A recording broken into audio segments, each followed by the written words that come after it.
It was 11:47 p.m. when I saw her email.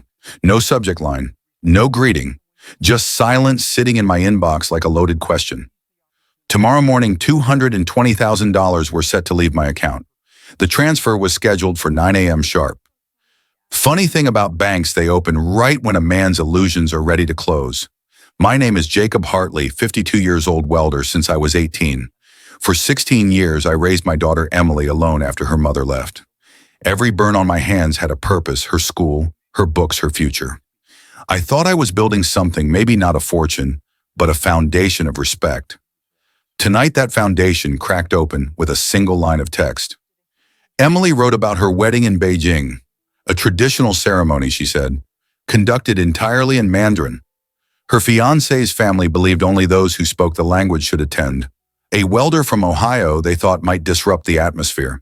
I stared at those words until the letters blurred.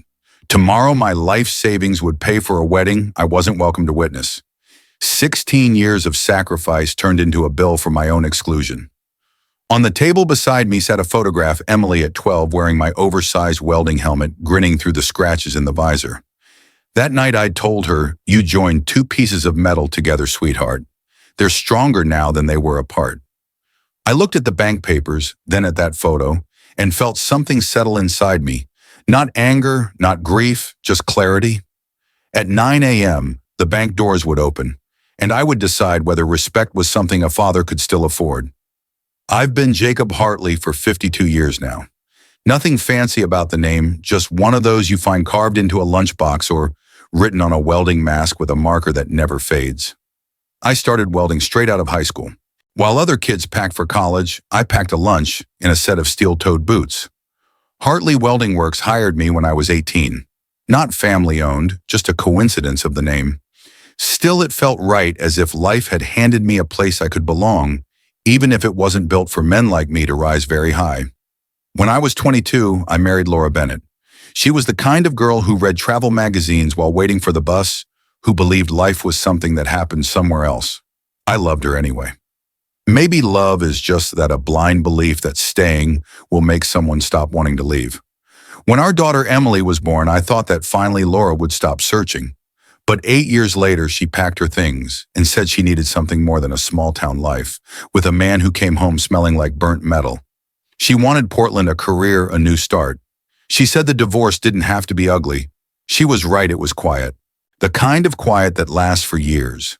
The papers gave me two options: fight for custody and lose, or let her take Emily and see my daughter on holidays. I chose a third option. I told Laura she could go wherever she wanted, but Emily stayed with me. Laura stared at me like I'd lost my mind. "Jake, you're a welder. No degree, no help. You can't raise a child alone." I said, "Maybe not, but I can try, and I'll never walk away." That was February 15th, 2007. Emily was crying because she didn't understand why her mother was leaving. I was crying because I didn't know how to build a family out of two broken halves. But you figure it out. You have to. For the next 8 years, it was just me and Emily against the world.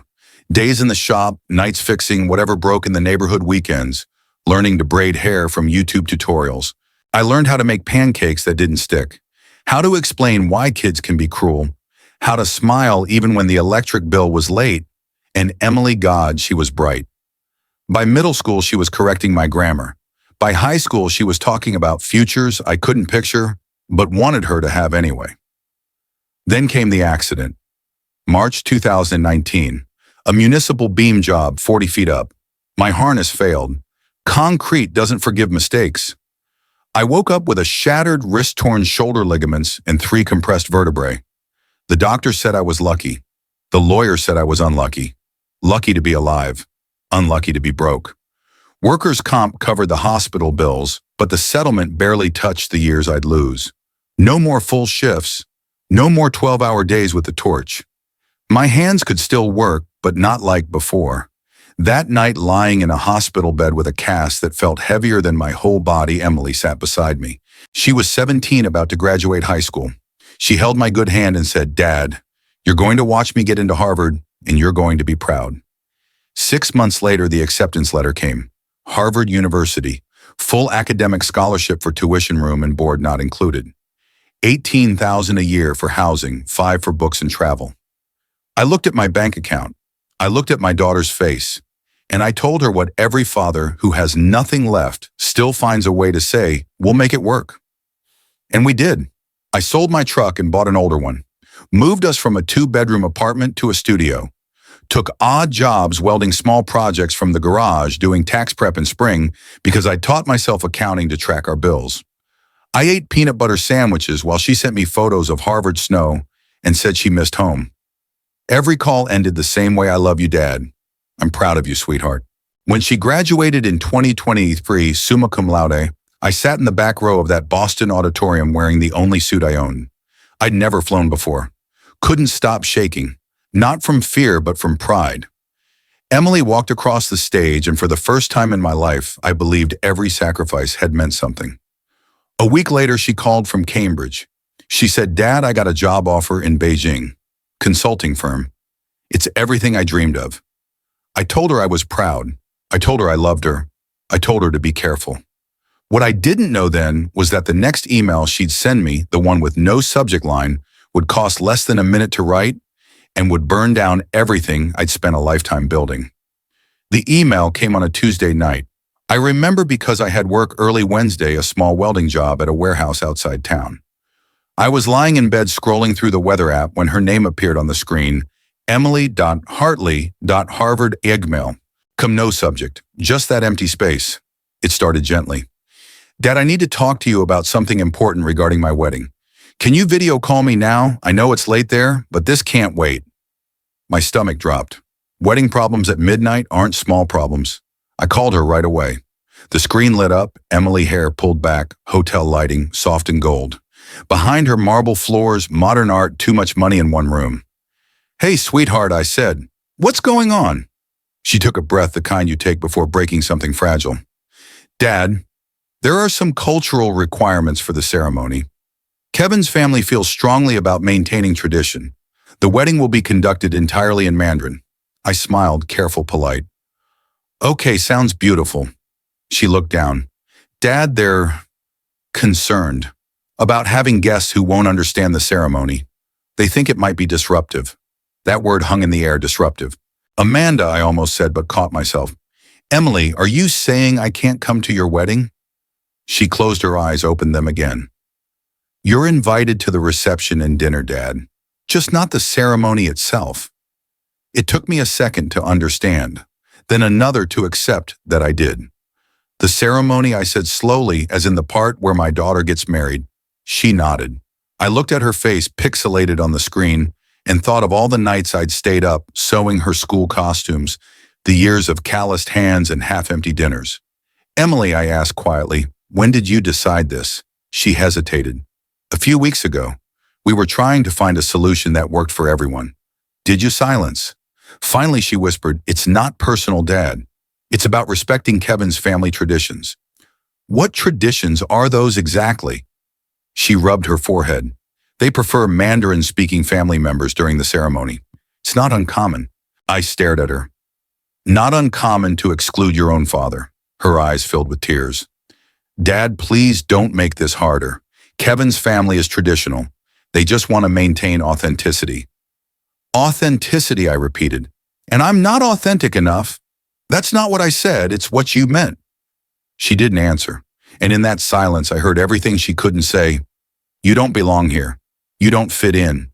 You're too ordinary for the life I'm building. Emily, I asked, when is this wedding?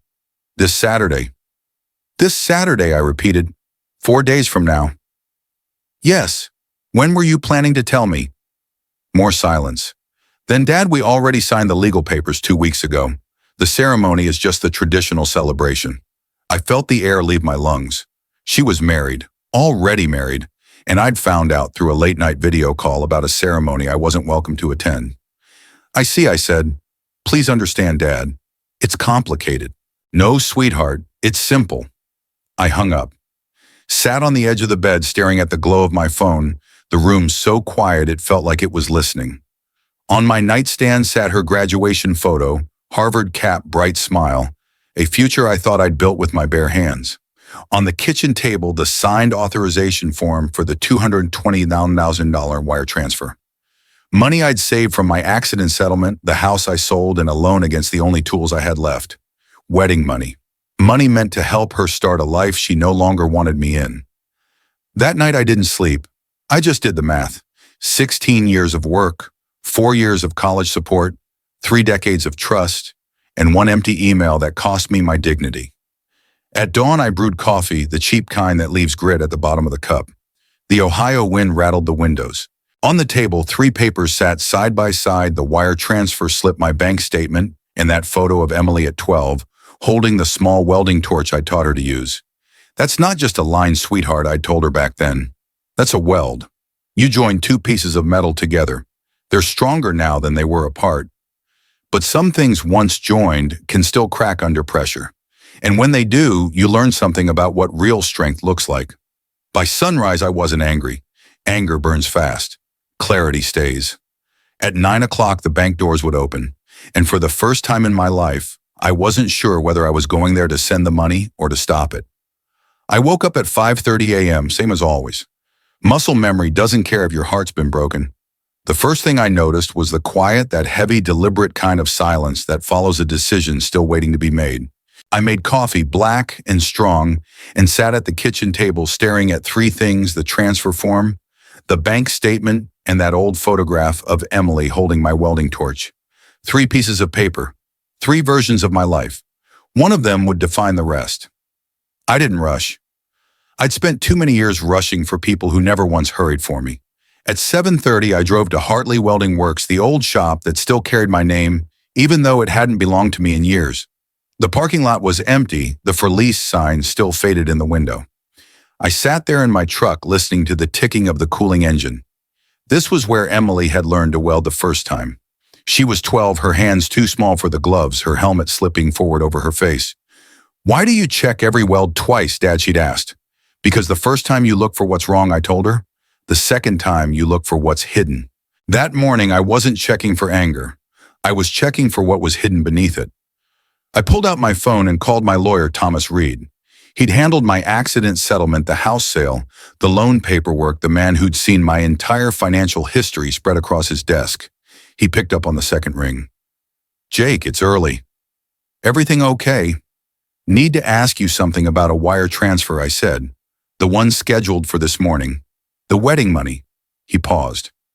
I thought that was already finalized. Not yet. "Question is, can I cancel it?" "If it hasn't processed, yes," he said carefully. "Once it's in queue, you still have a window." "What's going on?" I told him about the video call, about the Mandarin-only ceremony, about finding out that my daughter had been married for 2 weeks without telling me. There was a long silence.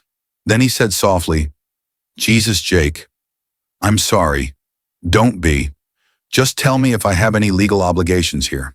"None," he said. "It's your money until it leaves your account. There's no contract. It's a gift, not an agreement.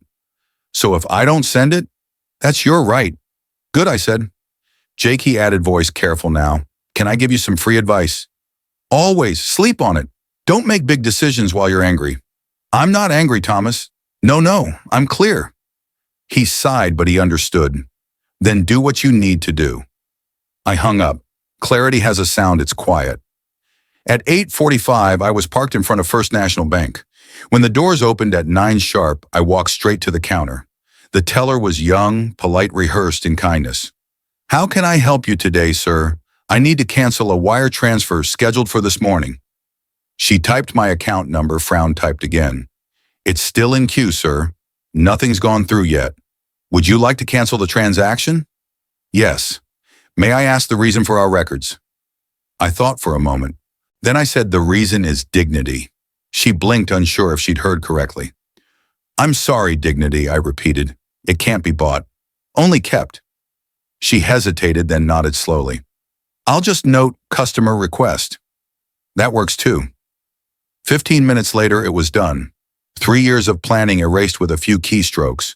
The printer spat out a single-page transaction canceled. Amount $220,000. Status terminated. The teller, her name tag said. Linda handed me the paper with both hands. "Would you like a copy for your records?" "Yes." For my peace of mind. I folded it neatly and slipped it into my jacket pocket. For the first time in weeks, my shoulders didn't ache. Before leaving, I said, "Actually, there's one more thing. I'd like to close my daughter's education fund account and transfer the balance to my main checking." She typed again. "That account has $14.247. Are you sure you want to close it completely?" "Completely," I said. "Just so you're aware, it's an educational account with tax advantages, I understand." She nodded. "Closing now." Click print signature. By 9:45 a.m., I walked out of that bank with a confirmation slip and a strange calm in my chest. My total balance read $265, $494.83. Not a fortune, but mine for the first time in years, completely mine. I went home and opened my laptop. Typed a short email, subject regarding the wedding. Emily, after our conversation last night, I've had time to think about your decision to honor Kevin's family traditions. I respect your choice. I also respect my own. The $220,000 transfer scheduled for this morning has been canceled. The educational fund I maintained for your future has been closed. I wish you and Kevin happiness in your marriage. Dad, I read it twice. Then I changed canceled to canceled the British spelling she always corrected me on. Then I changed it back, because this wasn't about making her comfortable anymore. I hit send at 10:15 a.m. By 10:18, my phone started ringing. I didn't answer. It rang again at 10:19, then 10:21, then 10:23. By 11:00, there were 12 missed calls. By 11:15, the text began. "Dad, please call me. Dad, this isn't funny. Dad, pick up your phone. Dad, you're scaring me." I turned it off. That afternoon, I gathered every document I had, bank statements, loan agreements, settlement papers, and placed them neatly into a folder labeled Wedding Decision, November 2024. At 4 o'clock, I turned my phone back on. 27 missed calls, 14 unread texts. The last message said, "If you don't call me back, I'll contact the police for a wellness check." That one made me smile. Imagine that my daughter calling the police because her father had finally stopped paying for his own humiliation. I didn't need the police. I wasn't missing. For the first time in years, I'd found myself. By the next morning, I had 37 missed calls, all from Emily. No calls from Victor, none from his parents. Interesting. I listened to the first voicemail. "Dad, it's me. Kevin's family's asking about the money. I told them it's probably just a banking delay. Please call me back." Delete. Second one, "Dad, this is really serious. They need confirmation for vendor payments." Delete. Third, "Dad, you're making me look like a liar." Delete. By the fifth message, she was crying. "Dad, please, if you don't call me back in the next 2 hours, Kevin's parents will start canceling vendors. Do you understand what that means? It means no wedding. Is that what you want?" I set the phone down, took a sip of cold coffee, then called her back. She answered before the first ring finished. "Dad, Jesus Christ, language Emily." "Language, Dad, you just destroyed my wedding and you're worried about my language. I didn't destroy anything." I said quietly, "I just stopped paying for it." Same thing she shouted. "Kevin's family has been planning this for months. They've hired caterers, florists, musicians, photographers. Everything was based on your contribution." "Your family's contribution, you mean?" "Yes." "Which family is that?" She hesitated. "Mine." "You're my family. The family that's not invited to the ceremony. Dad, we've been through this. The family that doesn't speak the right language." "It's not about language." "No," I asked. "Then tell me what it's about." Silence. Finally, she said, "It's about respecting Kevin's family's traditions." "And mine?" "What do you mean? What traditions are you respecting from my family?" "Emily, Dad, when they look at me, what do they see?" I pressed, "What culture am I exactly? Please don't do this. What culture do I represent to Kevin's family? What kind of father do they think I am?" She went quiet again. Finally, she whispered, "A working-class American father." "There it is," I said. "Dad, Kevin's family doesn't want working-class Americans at their Mandarin-only ceremony." "It's not about class," she said quickly. "It's about inclusion, about fitting in. Fitting in where I asked. With Kevin's family with their money?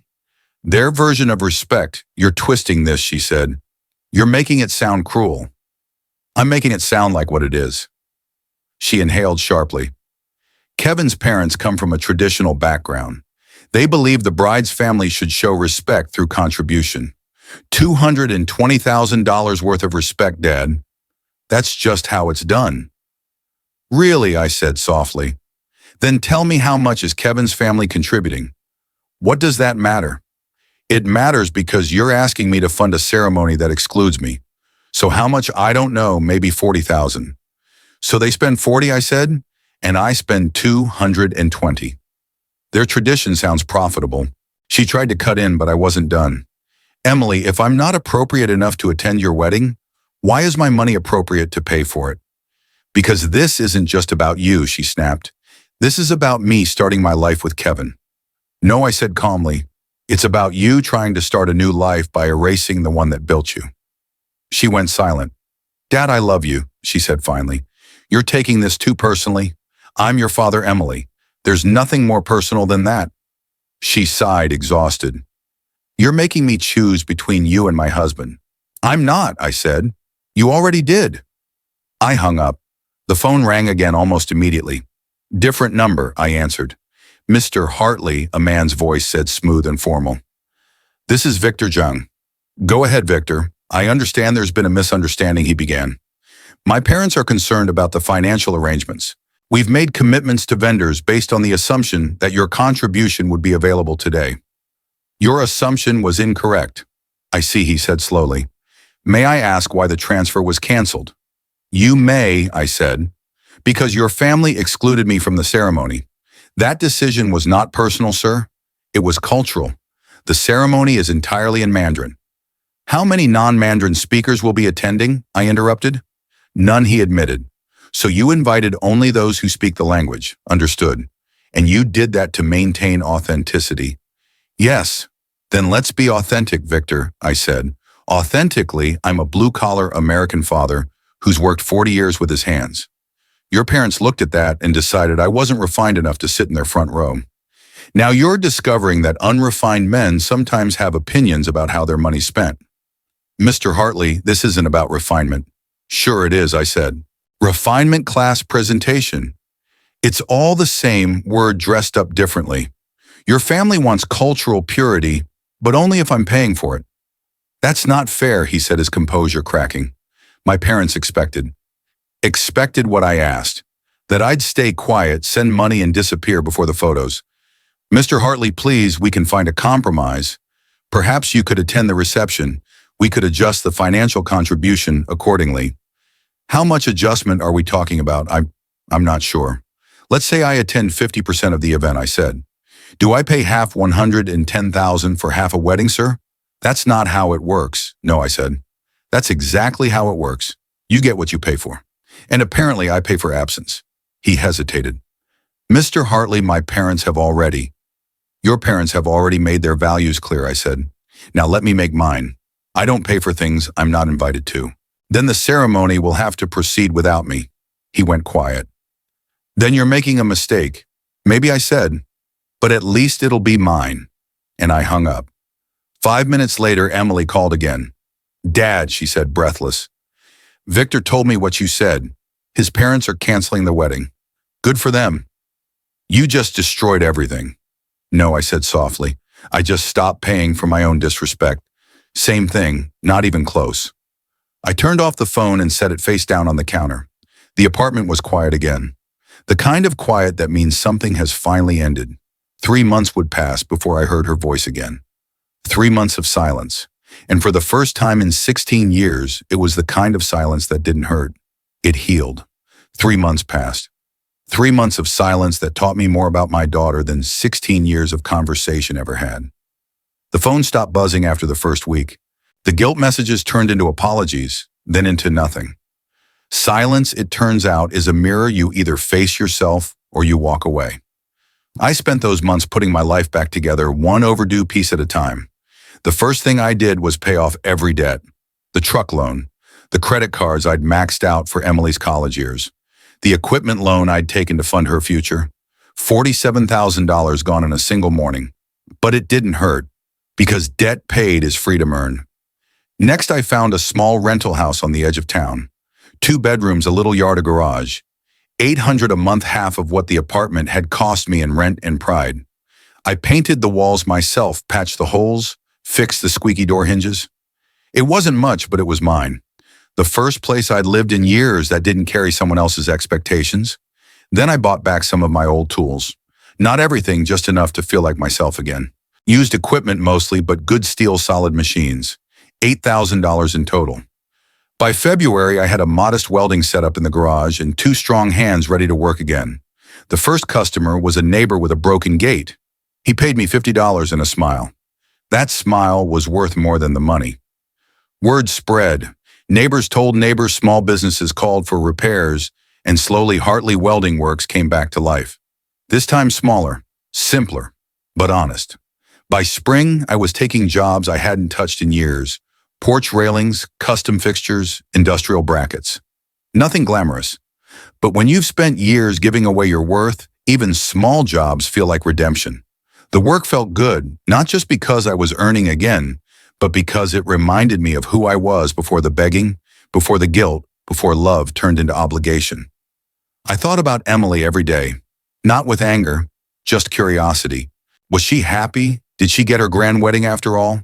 Did she ever think about the night she held a torch for the first time?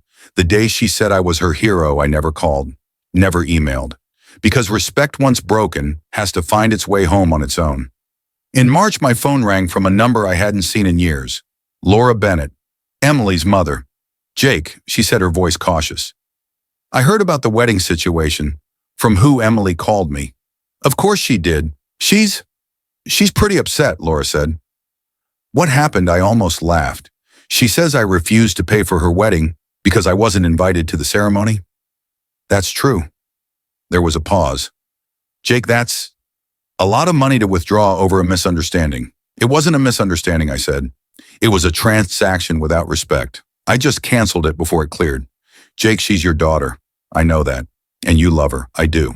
Then why? Because love without respect, I interrupted, isn't love. It's guilt. Laura didn't answer. I leaned back in my chair. Let me ask you something. If someone invited you to a party but told you that you couldn't come inside for the main event because you weren't classy enough, would you still pay for it? She exhaled slowly. I suppose not. That's all this was, I said. A party I wasn't invited to. Only this time the bill came with my name on it. Maybe she just wanted to fit in, Laura said quietly. She can fit in anywhere she wants. I just won't pay the entry fee anymore. She told me she feels like she lost you. I nodded. Maybe that's the only way she'll learn she had me all along until she sold that trust for acceptance. Laura sighed. And what if she calls you? What if she apologizes? Then I'll see what kind of apology it is, I said. Whether she's sorry for what she did or sorry the money stopped coming. Laura hesitated. Jake, she loves you. I know, I said softly. But love without respect is a leash, and I've worn mine long enough. We were quiet for a while. Then she asked, what will you do with the money? I looked around my garage at the clean workbench, the tools, the faint smell of steel dust. I'm going to invest it in something that appreciates my value. What's that? Myself. Laura was silent, maybe for the first time in her life. Then she said, I hope you know what you're doing. For the first time in years, I said I do. After the call ended, I went out to the garage and turned on the welder. The hum filled the space like an old friend returning home. I watched the blue light dance across the steel and thought, maybe this is what peace sounds like. Not applause, not approval, just the steady rhythm of a man rebuilding his life from the ashes of sacrifice. 6 months after Emily's canceled wedding, Hartley Welding Works reopened. Not the big shop I used to dream about, just a small space in an industrial park. 2 bays assigned with my name and enough room for 3 people if things went well. I used $150,000 of the wedding fund to lease the space, buy equipment, and cover the first 2 years of operation. The rest went into savings. I hired 2 men, Aaron Miles, fresh out of trade school, and Ben Carter, an old friend laid off after the manufacturing plant closed. We worked side by side, slow but steady. By summer, word spread, the old welder was back. No shortcuts, no overpricing, just honest work. And for the first time in my life, I didn't feel small for being what I was. I felt proud because I'd finally welded something that would last not metal, not buildings, but dignity. It was a Saturday morning in August when I saw a car pull into the lot. I was in the shop early working on a custom gate for a local business. The torch hissed softly, the blue flame steady. When I looked up, the sunlight caught a familiar figure standing just outside the open bay door. Emily. She hesitated before stepping in cautious, like a visitor, walking into someone else's life. Her hair was shorter now, her clothes expensive but tired. There were lines around her eyes that hadn't been there 6 months ago. "Hi, Dad." "Hi, sweetheart." She glanced around the workshop, the clean benches, the sparks, the smell of metal and oil. "Nice place," she said. "Small," I replied. "But it works." "Can I come in?" "Of course." She walked in slowly, careful not to step on the scattered metal shavings. It was the same room she used to run through as a child, only now she moved like she didn't know if she still belonged. "Dad, I owe you an apology." I set down my welding torch and lifted the helmet from my head. "Okay," I said. "I'm listening." "I was wrong," she began. "About the wedding, about Kevin, about everything." "What happened?" She sat down on a work stool, folded her hands. "The marriage didn't work out. His family, they were never really interested in me. Just the idea of me, the Harvard degree, the connections, the novelty. When the money didn't come, the respect disappeared too." I nodded slowly. "That tends to happen when people mistake money for value." She gave a sad smile. "Kevin's parents said they didn't understand how a father could abandon his daughter on her wedding day. But when I asked if they would have invited you themselves, they said no. They didn't even try to hide it. So they proved their own point," I said quietly. "Yeah," she whispered, "they did." She looked around the shop again, the welding machines, the smell of dust and fire, the sign above the workbench that read, "Hartley Welding Works." "You built all this back," she said. "I did. With the wedding money, with what was left of it. The rest I earned the old way." She looked down at her hands. "I thought I was building a life that would make you proud." I leaned against the bench. "Emily, you didn't need to make me proud. You just needed to remember where you came from." Her eyes filled, but she didn't look away. "I know that now," she said softly.